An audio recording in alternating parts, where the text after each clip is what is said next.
ఒక్కసారి కొమ్మూరి గోల్డ్ కి కాల్ చేయండి. తాకట్లో ఉన్న మీ బంగారాన్ని విడిపించి మార్కెట్ ప్రైస్ కి వాళ్ళు కొనుక్కుని మిగతా డబ్బులు మీకు ఇచ్చేస్తారు. నమస్తే, వెల్కమ్ టు అవర్ ఛానల్. నేను మ్యాంకర్ రెబ్కా. సో ఏపీలో మంగళగిరిలో దారుణమైన సంఘటన చోటు చేసుకుంది.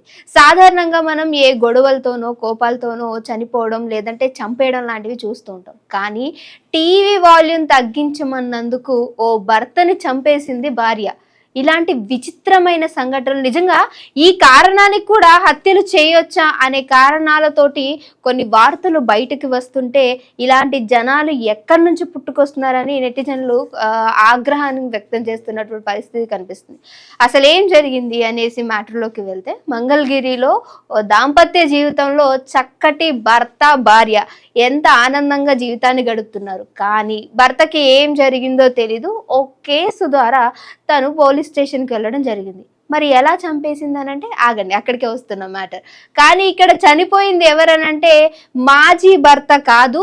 మాజీ భర్త పోలీస్ స్టేషన్లో ఉండగా, అంటే ఒక కేసులో పోలీస్ స్టేషన్లో ఉండగా జైల్లో ఇంకొక అతనితోటి 26 years ఉన్నటువంటి ఒక అబ్బాయితోటి వివాహేతర సంబంధం పెట్టుకొని ఆ అబ్బాయితోటి కాలం గడుపుతున్నటువంటి ఓ మాజీ భార్య, అది కూడా తనకి మాజీ భార్య. అంటే ఇదెందుకు చెప్తున్నానంటే, సో చాలా వరకు మనం అనుకుంటూ ఉంటాము భర్త ఎక్కడికన్నా వెళ్ళినా సరే భార్య అతని కోసం వెయిట్ చేస్తూ ఉంటుంది. సో ఎన్ని ఇయర్స్ అయినా సరే ప్రేమకి ఒక ప్రతిరూపంగా వీళ్ళని చెప్పుకుంటూ ఉంటాం. కానీ భర్త ఒక నెల బయటికి వెళ్ళినా, ఓ వారం బయటికి వెళ్ళినా ఇంకొకరితో సంబంధాలు పెట్టుకునే వాళ్ళు ఈ మధ్య కాలంలో చాలా ఎక్కువైపోతున్నారు. అలాంటి కేటగిరీకి చెందిందే ఈ క్రాంతి అనే అమ్మాయి.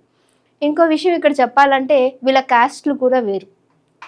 సో ఇక్కడ ఎవరైతే చనిపోయినటువంటి వ్యక్తి, ఎవరైతే 26 years అబ్బాయి షేక్ అహ్మద్ ఉన్నారో, తను ఏసీ వర్క్ చేసుకుంటూ ఉంటాడు. మరి ఒకవేళ వాళ్ళ ఇంట్లో ఏసీ పాడైపోతే ఇంటికి వచ్చి ఏసీ వర్క్ చేసి ఆవిడతోటి సంబంధం ఏమన్నా ఏర్పరచుకున్నాడో మనకి తెలియదు. కానీ డివోర్స్ అవ్వలేదు. డివోర్స్ అవ్వకముందే ఇతనితోటి ప్రేమ ఒక 1.5 years ప్రేమ గడిచిన తర్వాత ఇద్దరు పెళ్లి చేసుకున్నారు. సో పెళ్లి చేసుకున్నారు, సరే బాగానే ఉంది.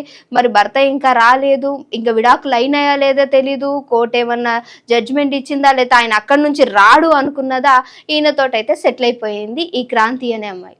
సో ఇద్దరు బాగానే ఉన్నాడు. ఒకరోజు అంటే కొన్ని అనుకుంటూ ఉంటారు కదా, వీడికేమో ఏజ్ తక్కువ, నాకేమో ఏజ్ ఎక్కువ, పెళ్ళి అయిపోయింది, నాతో ప్రేమలో పడినట్టు ఇంకేమన్నా ఏసీ వర్కులకి వెళ్ళి ఇంకేమన్నా అక్కడ ఇంకేమన్నా ప్రేమ వ్యవహారాలు నడుపుతున్నాడా అనుకుందా లేదా తెలీదు పాపం క్రాంతి గారు. సో అలాంటి ఒక క్రమంలో ఇద్దరు బాగానే ఉంటున్నారు. కానీ చిన్న చిన్న గొడవలు అనేవి సహజం, ఫ్యామిలీ అన్నాక వస్తూ ఉంటాయి. కానీ దీని ఫ్యామిలీ అనరే, అక్రమ సంబంధం అంటారు. ఎందుకంటే డివోర్స్ అవ్వక ముందు వేరే వాళ్ళతోటి ఏమన్నా సంబంధం పెట్టుకుంటే దాని అక్రమ సంబంధం కిందే అంటగడతారు. సో అలా జరుగుతున్న క్రమంలో ప్రతిరోజు చిన్న గొడవలు అవుతున్నాయి. అవి చిగిరి చిగిరి చిగిరి చిగిరి పెద్ద గాలివానలాగా అయిపోయింది అంటారు కదా. అలాంటి ఓ గాలివాన తుఫాను వచ్చిన క్రమంలో టీవీ చూస్తుండగా వాల్యూమ్ తగ్గించు అని అడగటం, దానికి ఈవిడికి ఇంకా కోపం ఎక్కువైపోవడం. ఆ కోపంలో ఏం చేయాలో తెలియక, నార్మల్గా సాధారణంగా ఆడవాళ్ళు ఏంటంటే ఇంట్లో భర్తలు ఏమైనా చేస్తూ ఉంటే గిన్నెలు అటీసిరేస్తారు ఇటీసేస్తారు. ఈవిడ మాత్రం చాలా కొత్తగా ట్రెండింగ్గా ఓ కత్తిని తీసుకొని వెళ్ళి అతి దారుణంగా పొడి చేసింది. సరే అక్కడతో ఏమన్నా ఆగిందా? ఆమెకి ఉన్నంత కోపాన్ని మొత్తం కూడా ఆ షేక్ అహ్మద్ పైన తీర్చుకుంది. మంచి జీవితం, ఇంకెవరినైనా పెళ్లి చేసుకుంటే చక్కగా పిల్లా పాపలతో ఉండేవాడు. అలాంటిది ఓ పెళ్ళైపోయి భర్త స్టేషన్లో ఉన్నాడు, జైల్లో అంటే ఆ కుటుంబం ఎలాంటిదో తెలుసుకోకుండా వెళ్ళి అంటే అంటూ ఉంటారు కదా, నీ గోతులో నువ్వే పడతావు వేరే వాళ్ళకి తీసినా అని. అలాంటిదే ఇక్కడ జరిగిందని చెప్పొచ్చు. సో పెళ్ళైపోయింది అన్నాక భర్త జైల్లో ఉన్నాడంటే అసలు ఆ ఫ్యామిలీ ఎలాంటిదో తెలుసుకోకుండా వెళ్ళి అక్కడ గోతులో పడ్డావంటే తప్పు వీడిదే అంటారు కదా అందరూ. సో ఇక్కడ జరిగింది ఏంటి అని అంటే, వివాహేతర సంబంధాలు తెలుసుకోకుండా, అంటే ఫ్యామిలీ అటేడు తరాలు ఇటేడు తరాలు చూసుకోకుండా పెళ్లి చేసుకోకూడదు అంటారు. అలాంటివి చేయటం వల్ల ఇలాంటివి జరుగుతున్నాయి. ఒక్క వాల్యూమ్ తగ్గించినందుకు నిజంగా మనిషిని చంపేయాలా? విచిత్రంగా ఉంది కదా. ఇలాంటి ఇంకా విచిత్రాలు చాలా జరుగుతూ ఉంటాయి. ఎప్పుడైతే నిజంగా పెళ్ళి అనే ఒక బంధానికి వాల్యూ లేకుండా ఉంటామో అలాంటి టైంలో ఇలాంటి హత్యలు ఇంకా మనం ప్రతిరోజు చూస్తూనే ఉంటాం. ఇంకోటి కాలి తలిగిందనో, నీ గోరు గుచ్చుకుందనో చంపే రోజులు కూడా వస్తాయి, చూస్తూ ఉంటాం.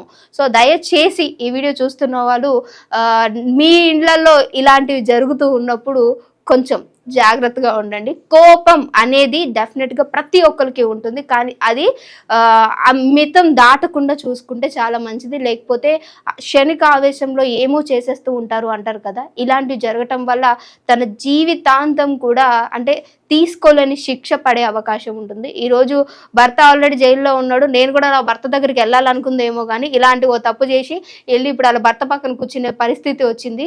పోయింది కానీ ఆ 26 సంవత్సరాల ఆ అబ్బాయిని అనవసరంగా ఎంతో లైఫ్ ఉంది, ఏమీ కాకుండా అక్కడతోటి జీవితం అర్థాంతంగా ముగిసిపోయింది. సో ఈ విషయం పట్ల మీరేమనుకున్నారనేది మస్ట్ అండ్ షుడ్గా కామెంట్ చేయడం మర్చిపోకండి.